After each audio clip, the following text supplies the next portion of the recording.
अस्सलामु अलैकुम वरहमतुल्लाहि वबरकातुहू।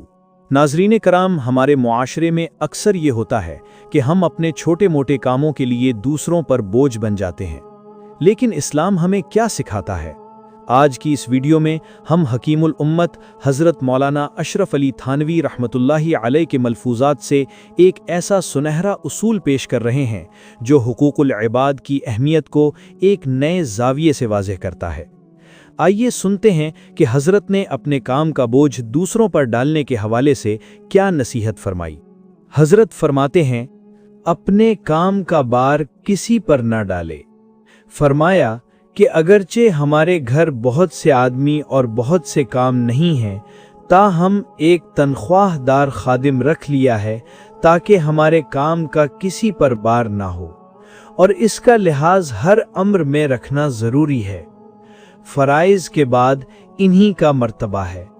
मैं इनका ज़्यादा लिहाज रखता हूँ और अज़कार का मर्तबा इनके बाद समझता हूँ। नाज़रीन, इस मलफूज़े मुबारक में एक बहुत बड़ी इस्लाही बात सिखाई गई है।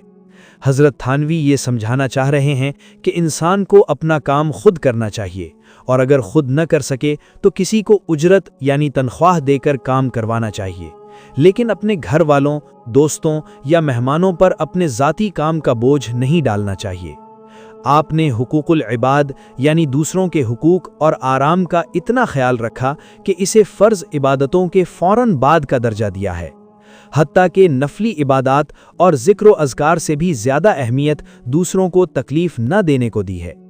यानी अल्लाह के नज़दीक किसी इंसान को आपकी ज़ात से ज़हमत न पहुँचे, ये नफली इबादात से भी बड़ा अमल है। या अल्लाह, हमें अपने कामों की खुद जिम्मेदारी उठाने की तौफ़ीक़ अता फरमा। हमें ऐसा बना दे कि हमारी ज़ात से किसी को तकलीफ़ न पहुँचे और हम दूसरों के लिए बोझ बनने के बजाय उनके लिए राहत का सबब बने। आमीन या रब्बल आलमीन। प्यारे दोस्तों, अगर आपको बुज़ुर्गों की ये हिकमत भरी बातें पसंद आई हैं तो इस वीडियो को सदक़ा जारिया समझकर अपने दोस्तों और अहले खाना के साथ ज़रूर शेयर करें। हमारे चैनल को सब्सक्राइब करें और बेल आइकन को दबा दें ताकि ऐसी मज़ीद इस्लाही और तरबियती वीडियोज़ आप तक पहुँचती रहें।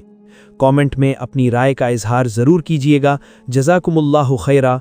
अल्लाह हाफ़िज़।